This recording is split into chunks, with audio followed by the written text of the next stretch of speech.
Good morning, everyone. And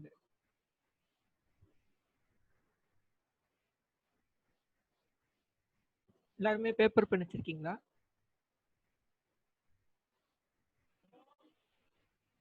so இன்னைக்கான purpose என்ன அப்படின்னா, ஃபோர்த் டே தான் நிறைய பேர் வந்தீங்க. ஸோ முதல் 3 நாள் வந்து I have covered some topics. So அதை வந்து கொஞ்சம் ஸ்ட்ராங் ஆக்கிக்கணும் அப்படின்னுக்காக தான் இன்னைக்கான டே. அண்ட் மோர் ஓவர் இந்த 9 நாள் நம்ம டிஃப்ரெண்ட்டாக நிறைய பார்த்துட்டோம். So just to rewind and brush to to make it strong, அதுக்காக தான். ஸோ வந்துட்டு that is the purpose for today. So முடிஞ்ச வரைக்கும் இன்னைக்கு வந்து ஆக்டிவாக இருக்க பாருங்கள் சாட் பாக்ஸில். So this my humble request today. And suppose எங்களுக்கு தெரில இல்லாவது ரிப்பீட் பண்ணணும் அப்படின்னா I'm ready to explain it again. Is no hesitation needed. வந்து ஆல்ரெடி பார்த்துட்டேன் திரும்பி டவுட் கேட்குறேன் அப்படிலாம் நான் நினைக்க மாட்டேன். I'm ready to explain in number of times. So ஏதாவது டவுட் இருந்தது அப்படின்னா ஹெசிடேட் பண்ணாதீங்க கேட்கறதுக்கு. ஸோ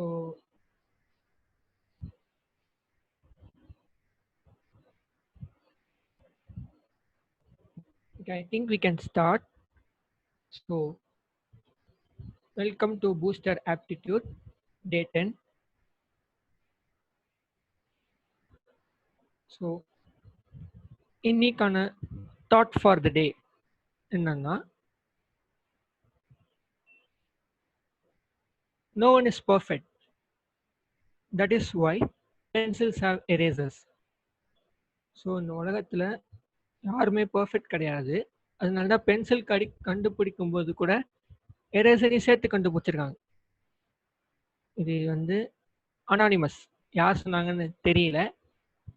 பட் இந்த தாட் வந்து இன்னைக்கு கிளாஸ்க்கு ரொம்ப பொருந்துன்னு நினைக்கிறேன். ஏன்னா ஆன்சர் தப்பாக சொல்லிட்டீங்க அப்படின்னா you keep this in mind. No one is perfect.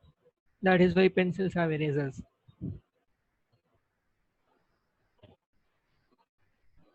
So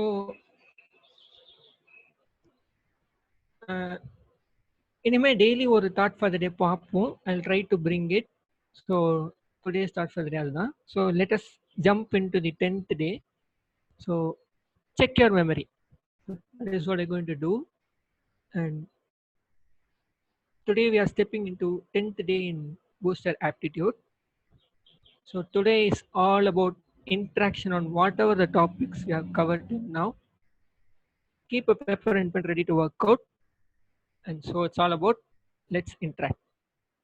Okay, so இன்னொன்று விஷயம் சொல்லணும்.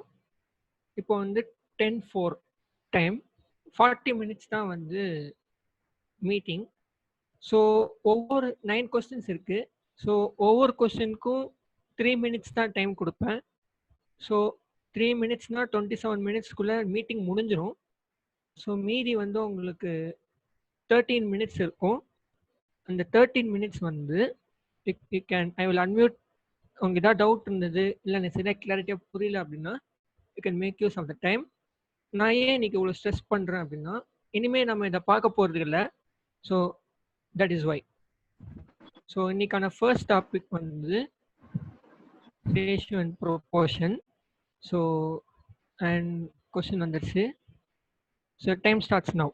So if x equal to 1/3y and y equal to 1/2z, then x is to y is to z என்ன? நம்ம வந்து இந்த ratio and proportion பார்க்கும்பொழுது brain டீசரில் பார்த்தோம். So அந்த டாபிக் ஏற்ற மாதிரி தான் இந்த சம் இருக்கும். So time starts now. 10:08 எல்லாரும் சேட் பாக்ஸில் ஆன்சர் போஸ்ட் பண்ண ட்ரை பண்ணுங்க.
டைம் ஆயிடுச்சு. So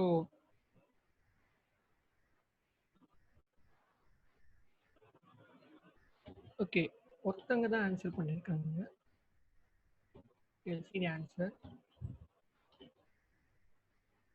So this is the answer.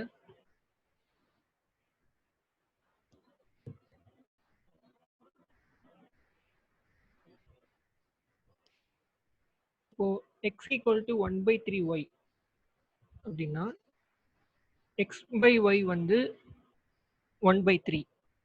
அதே மாதிரி y by z வந்து 1/2. ஸோ பிரெயின் டீசர் மாதிரி போத்தோம் அப்படின்னா 1 3 1 2 வரும், அப்புறம் 1 3 6. So x is to y is to z வந்து 1 is to 3 is to 6. Okay, ஒருத்தங்க தான் கரெக்டாக சொல்லியிருக்காங்க. அட்லீஸ்ட் சொல்லியிருக்கலாம், ஆனால் யாருமே சொல்லலை. பரவாயில்ல. ஓகே, நெக்ஸ்ட் டாபிக் வந்து ப்ராப்ளம்ஸ் ஆன் ஏஜ். ஸோ அதில் கொஸ்டின் என்னன்னா, A is 2 years older than B, who is twice as old as C. If the total of the ages of A, B and C be 27, then how old is B? அதாவது A வந்து பியை விட 2 வயசு பெரியவர், B வந்து twice as old as C, அதாவது சியை விட 2 மடங்கு அதிகமாக இருக்காரு. இவங்க 3 பேர் ஏஜும் கூட்டணும் அப்படின்னா 27 வரும். அப்படி இருக்கும்பொழுது பியோட ஏஜ் என்ன?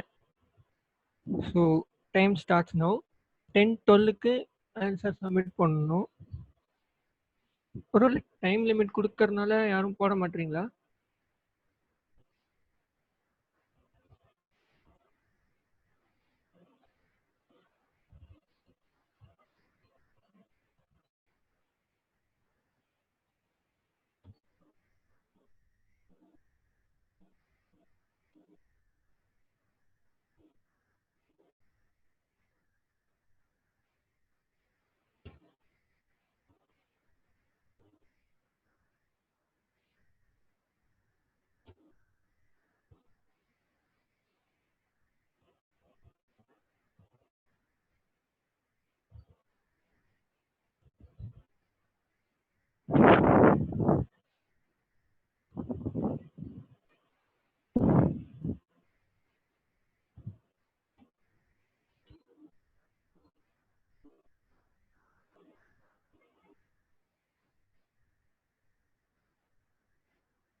ஸோ டைம்ஸ் அப். ஸோ இந்த கொஸ்டினும் யாருக்கும் தெரியலையா? ஸோ ஆன்சர் பார்த்துடலாம். ஓகே, இப்போ ஏக்கும் பிக்கும் ரிலேஷன் கொடுத்துருக்காங்க, பிக்கும் சிக்கும் ரிலேஷன் கொடுத்துருக்காங்க. ஸோ நமக்கு சி தான் வந்து ரொம்ப தெரியாது, அதாவது மோஸ்ட் அன்னோன் வந்து சி தான். அதனால சியை வந்து நம்ம எக்ஸ்ன்னு வச்சுக்கணும். Let the age of C be X. அப்படி இருக்கும் பொழுது பி வந்து ட்வைஸ் தி ஏஜ் ஆஃப் சின்னு சொல்லியிருக்காங்க. ஸோ சி வந்து எக்ஸ்னா ட்வைஸ்னா என்ன அர்த்தம்? 2ன்னு அர்த்தம். So 2 × x. அதே மாதிரி ஏஜ் ஆஃப் ஏ, இப்போ ஏக்கும் பிக்கும் ரிலேஷன் என்ன? 2 years ஓல்டர் தேன் பி. அப்போ ஏஜ் ஆஃப் ஏ வந்து 2 + 2x. இப்போ மூணுத்தையும் ஆட் பண்ணோம் அப்படின்னா 27 வரும்னு சொல்லிட்டாங்க. ஸோ எக்ஸ் + 2x + 2x + 2 வந்து 27னா எக்ஸ் வந்து 5. ஓகே, எல்லாருக்கும் புரிஞ்சுதா? இல்லை மறுபடியும் எக்ஸ்பிளைன் பண்ணணுமா?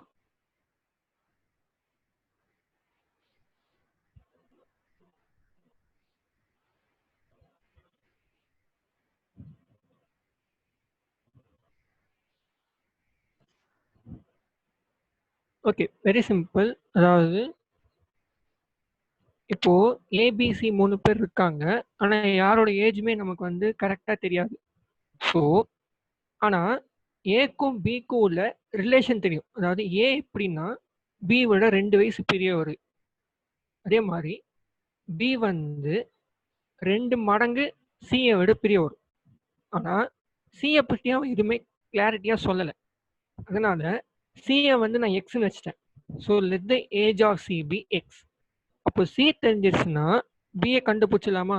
பி வந்து எப்படி இருக்காரு? சியை விட 2 மடங்கு அதிகமா இருக்காரு. So 2x. இப்போ பி தெரிஞ்சிச்சுன்னா ஏ கண்டுபிடிச்சிடலாம். ஏ வந்து பியை விட 2 வயசு அதிகமா இருக்காரு. So 2 + 2x. இப்போ 3 பேர் ஏஜையும் ஆட் பண்ணோம் அப்படின்னா 27 வரும்.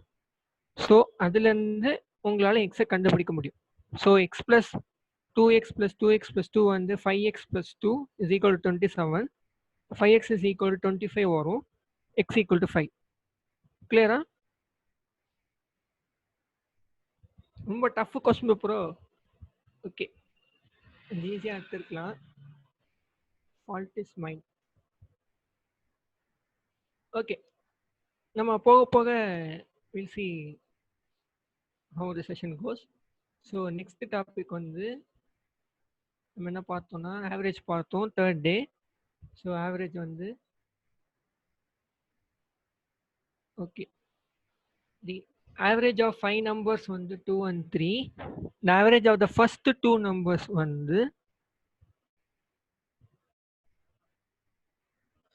average of first 2 numbers வந்து 233.5 and average of last 2 numbers வந்து 271. Find the third number. At least இது போடலாம்னு நினைக்கிறேன், பார்ப்போம். Time starts now. So 10:18. Try to submit the answers.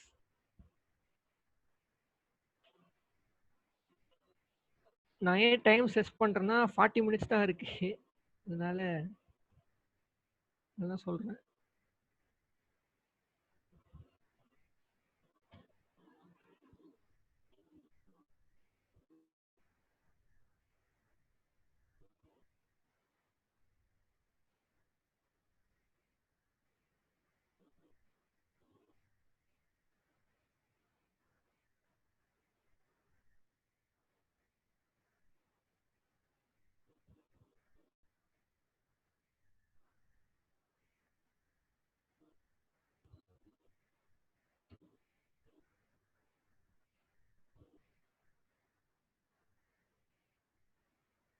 So hint கொடுத்துட்றேன். ஹிண்ட் வந்து ஏபிசிடிஇ 5 நம்பர் அசியூம் பண்ணிக்கோங்க. இதில் ஃபஸ்ட்டு 2 நம்பரோட ஆவரேஜ். ஸோ ஏ ப்ளஸ் பியோட ஆவரேஜ் வந்து 233.5. அதே மாதிரி டிஎன்இயோட ஆவரேஜ் வந்து 271. அப்படி இருக்கும்போது சி என்ன அப்படிதான் போடணும். அட்லீஸ்ட் எப்பயாவது ஒரு ஆன்சர் யாராவது ஒருத்தர் போட்டால் கூட சந்தோஷப்படுவேன் நான். ஸோ ஹிண்ட் இதுதான், இப்படி தான் சம் அப்ரோச் பண்ணணும்.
252.25 பார்ப்போம் கரெக்டானு.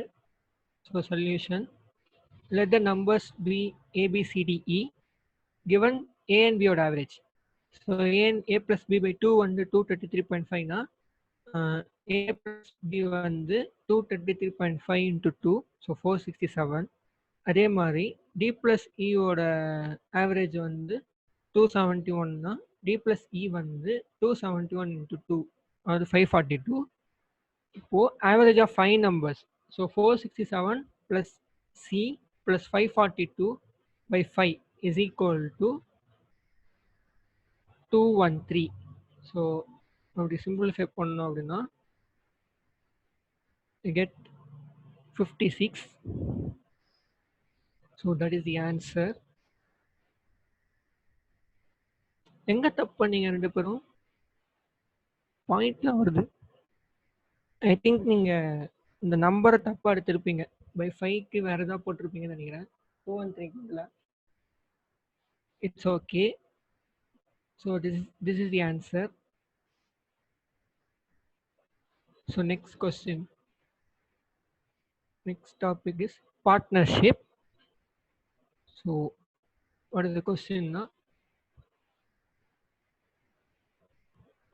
Partnership எல்லாருமே attend பண்ணீங்கல்ல? Okay. So A and B enter a partnership with capitals as 7:8. At the end of 10 months, A withdraws. If they receive profit ratio of 7:9, find how long B's capital was used. So A and B ஓட partnership capital ratio வந்து 7:8. 10 மாதத்துக்கு அப்புறம் ஏன் போயிட்டாரு. So அப்படி போன அப்புறம் அவங்களோட ப்ராஃபிட் ரேஷியோ வந்து 7:9. Find how long B's capital was use. So hint என்னன்னா, ஏ ஃபஸ்ட்டு ப்ராஃபிட் ரேஷியோ எப்படி கண்டுபிடிக்கணும்னா, A's capital into A's time divided by B's capital into B's time. அதுதான் உங்களுக்கு வந்து ப்ராஃபிட் ரேஷியோ கொடுக்கும். ஸோ இங்கே என்ன நம்ம கொடுத்துருக்காங்க, கேபிட்டல் நம்பராக கொடுக்கல, ரேஷியோவாக கொடுத்துட்டாங்க. ஸோ ஏக்கு வந்து 7 போடணும் into at end of 10 months A withdraws. So ஏவோட கேபிட்டல் வந்து 10 டிவைடட் பை பியோட கேபிட்டல் ரேஷியோ வந்து 8.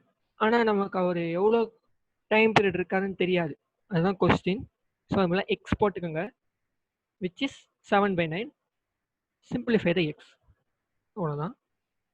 So time starts now. So 10:24க்கு let's see how many gives the answer.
Okay, I think time is up.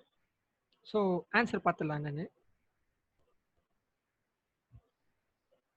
அதாவது given capital ratio வந்து 7:8, profit ratio 7:9. B's time period எப்படி கண்டுபிடிக்கணும்னா 7 into 10 by 8 into x வந்து 7/9. Hence x equal to 11 1 by 4. So 0.25 இங்கே miss ஆயிடுச்சா உங்களுக்கு? நான் தான் தப்பு பண்ணிட்டேன்.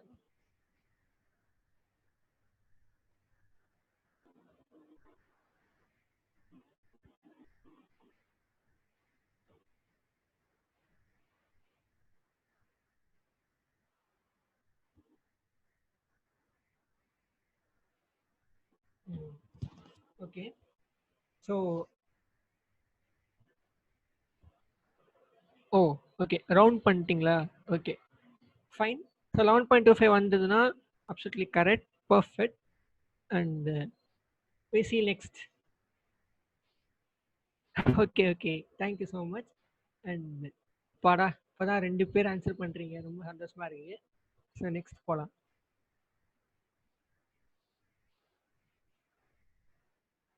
பர்சன்டேஜ் ஈஸி டாபிக் நினைக்கிறேன். ஸோ இன்னைக்கு அதுக்கான கொஸ்டின் என்னன்னா, ஓகே பார்க்க தான் அவ்வளோ பெருசாக இருக்கு, ஈஸி தான். 25% of the candidates who appeared in examination failed to qualify.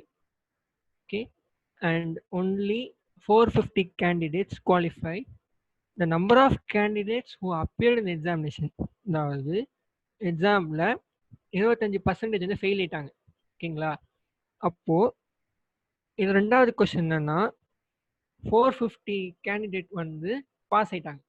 அப்படி இருக்கும்பொழுது எவ்வளோ பேர் எக்ஸாம் எழுதுறாங்க அதுதான் கேட்டிருக்காங்க. So time starts now. So 10:28 எனக்கு வந்து answer கொடுப்பீங்கன்னு I hope.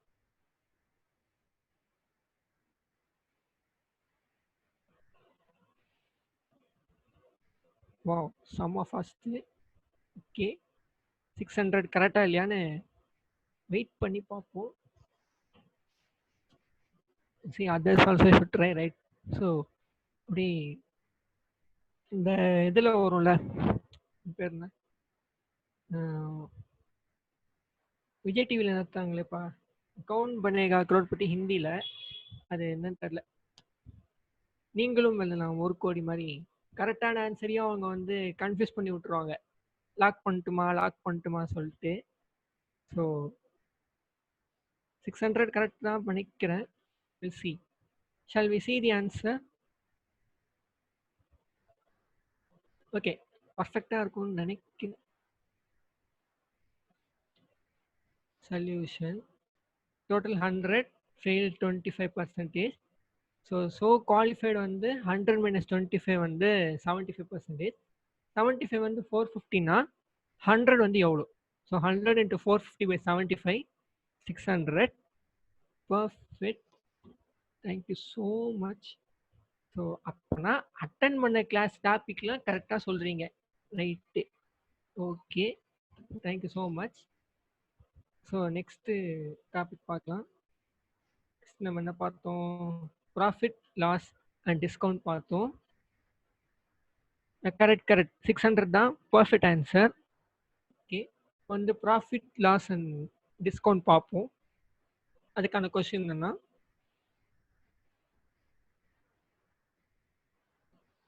Okay, the cost price of 20 articles is same as the selling price of X articles. If the profit is 25%, value of X என்ன? So இதுதான் question. 20 பொருளுக்குள்ள cost ப்ரைஸும் selling price of X ஆர்டிகல்ஸும் ஒன்று. Profit வந்து 25%னா அந்த எவ்வளோ X, அந்த X என்ன, அதுதான். ஸோ கொஞ்சம் கஷ்டம் நினைக்கிறேன். 10:30 டைம் குள்ள நீங்கள் ஆன்சர் போஸ்ட் பண்ணீங்களா பார்க்கலாம். 25. Okay, see Harish, wait once again.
Okay, last 60 seconds more. Question புரிஞ்சுது எல்லாருக்கும்? ஓகே, நான் எப்படி அப்ரோச் பண்ணேன்னு சொல்லிடுறேன். காஸ்ட் ப்ரைஸ் 20 ஆர்டிகல்ஸ் இல்லையா? ஸோ சிபி வந்து 20, செல்லிங் ப்ரைஸ் வந்து எக்ஸ் ஆர்டிகல்ஸ்க்கு, அண்ட் ப்ராஃபிட் பர்சன்டேஜ் ஃபார்முலா உங்களுக்கு தெரியும். ப்ராஃபிட் பை சிபி இன்ட்டு 100, அதோட பர்சன்டேஜ் தான் வந்து 25. ஸோ அப்படி இப்படி ஏதாவது போட்டு இந்த பிடிங்க. நான் 10:30 தான் ஆன்சர் சொல்லுவேன்.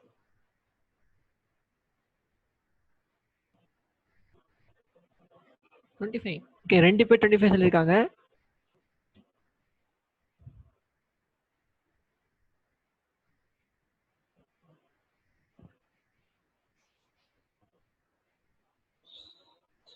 ஓகே, 2 ஆயிடுச்சு.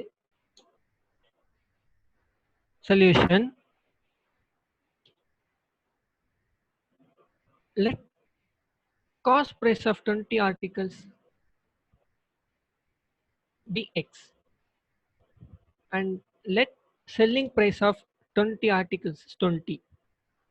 Profit is 20 minus x. So இதுதான் பேசிக் ஐடியா. அதாவது அசியூம் பண்ணுறதை நான் வந்து இப்படி அசியூம் பண்ணிக்கிட்டேன். காஸ்ட் ப்ரைஸ் ஆஃப் 20 ஆர்டிகல்ஸ் எக்ஸ்னும் selling price of x articles வந்து ஸ்பெல்லிங் மிஸ்டேக். அது selling price of x articles வந்து 20ன்னு அசியூம் பண்ணிக்கிட்டேன். அண்ட் ப்ராஃபிட் வந்து SP minus CP, so 20 minus x. So profit percentage வந்து 25 and hence 20 minus x into 100 by x வந்து 25, so x வந்து 16. Okay, so time is running out, see fast.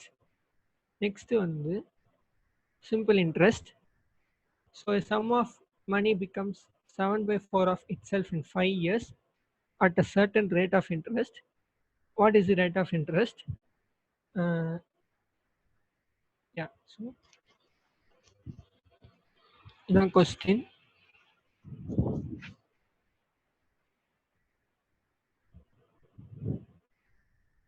குறிப்பிட்ட amount வந்து 5 வருஷத்துல 7/4 ஆஃப் இட் செல்ஃபா, சப்போஸ் எக்ஸ்னா 5 வருஷத்துக்கு அப்புறம் 7/4 X.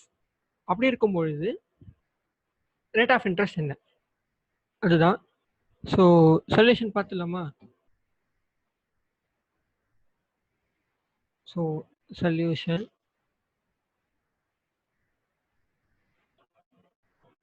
நமக்கு வந்து பிரின்சிபல் தெரில அப்படின்னா 100 அசியூம் பண்ணிக்கணும்.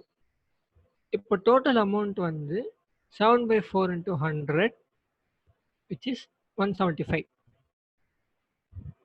அப்போ சிம்பிள் இன்ட்ரெஸ்ட் ஃபார் 5 years வந்து amount minus principal which is 75.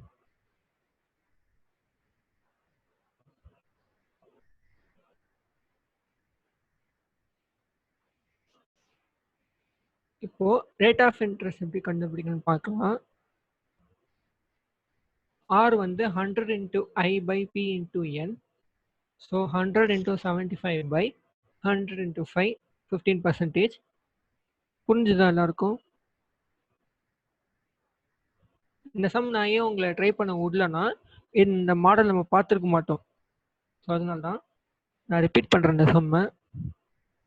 இப்போது a sum of money becomes 7/4 of itself in 5 years அப்படின்னா 7/4 of itselfன்னு வரும்பொழுது அது அமௌண்ட்டாக மாறிடுது. இன்ட்ரெஸ்ட் கிடையாது, அமௌண்ட்.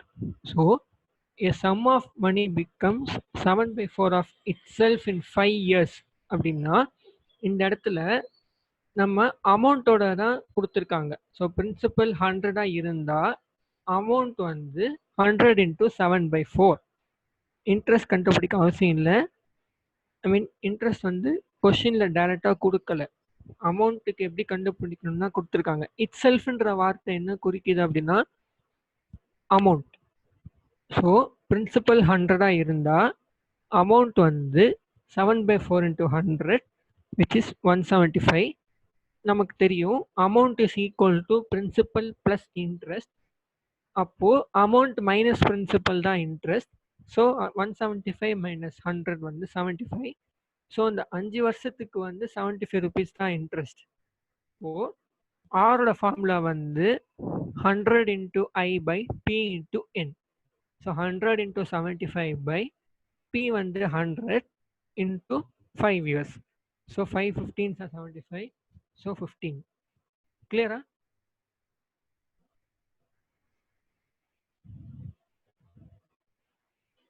கிளியர் எல்லாருக்கும்? இது ஒரு டிஃப்ரெண்ட் மாடல்.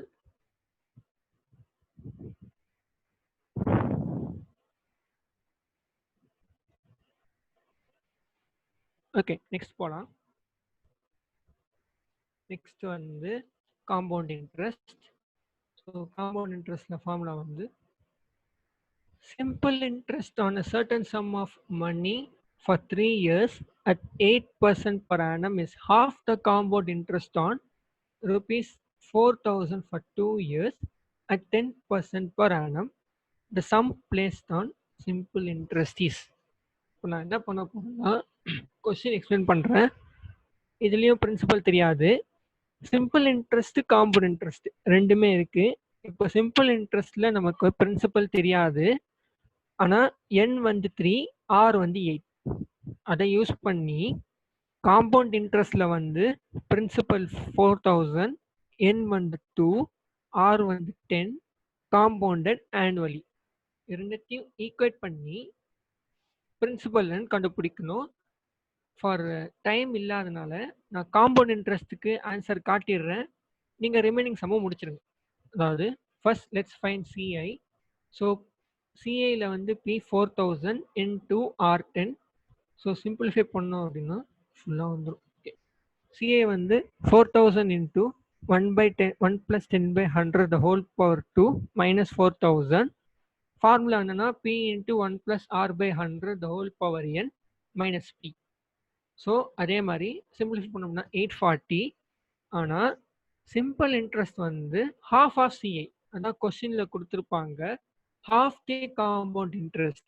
ஸோ எஸ்ஐ வந்து half of compound interest. So SI வந்து 8, சிஐ வந்து 840 அப்படின்னா எஸ்ஐ வந்து 420. இப்போ 420 தான் உங்களோட சிம்பிள் இன்ட்ரெஸ்ட். ஸோ பிரின்சிபல் என்ன? Principal when the simple interest is known, அந்த ஃபார்முலா யூஸ் பண்ணி if you simplify you get the answer. கிளியரா?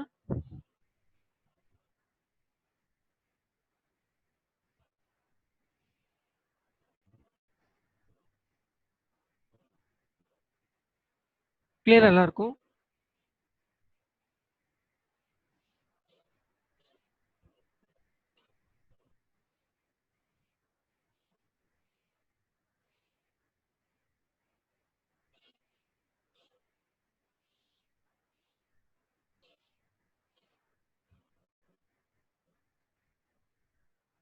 ரிப்பீட் பண்ணணுமா?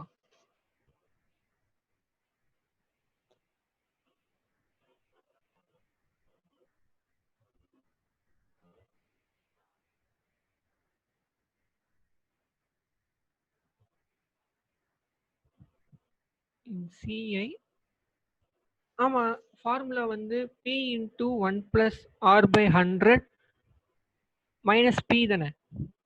ஃபார்முலா தானே? அதாவது பி ஃபுல் பிராக்கெட், இந்த பிராக்கெட் உள்ள வந்து 1 + r/100 the whole power n minus 1 வரும். ஸோ வெளியில் இருக்கிற பியை உள்ளே கொண்டு போனோம்னா மைனஸ் பி வரும். So P into 1 + r/100 the whole power n minus p. Compound interest annually formula அதுதான், அதனால தான் minus 4000.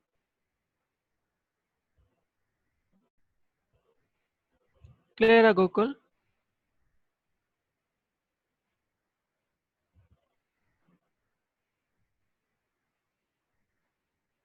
Okay, next last topic நேற்று பார்த்தது டைம் அண்ட் ஒர்க். ஸோ நான் சமூக கொடுத்துட்டேன். A can work in 15 days and B in 20 days if they work on together for 4 days. Fraction of work left, remaining work left என்ன அது கண்டுபிடிக்கிறது. So அது எப்படி பண்ணோம் அப்படின்னா solution A's 1 day work 1 by 15, B's 1 day work 1 by 20, A plus B 1 day work 7 by 60, total work 1, so 1 minus 7 by 60. So I mean, sorry, other they work for 4 days. So 1 day work 7 by 60 அப்படின்னா 4 day work 7 by 60 into 4, which is 7 by 15. So total work 1. So 1 minus 7 by 15 8 by 15. So question clear? I mean, solution clear? Okay, this is clear. We end the session. Thank you so much. Time ஆயிடுச்சு.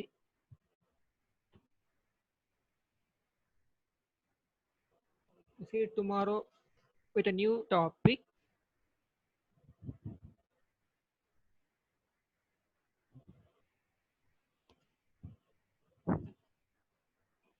ஏதாவது doubt இருந்ததுன்னா pin me in private chat. Number எல்லாருக்கும் தெரியும்னு நினைக்கிறேன்.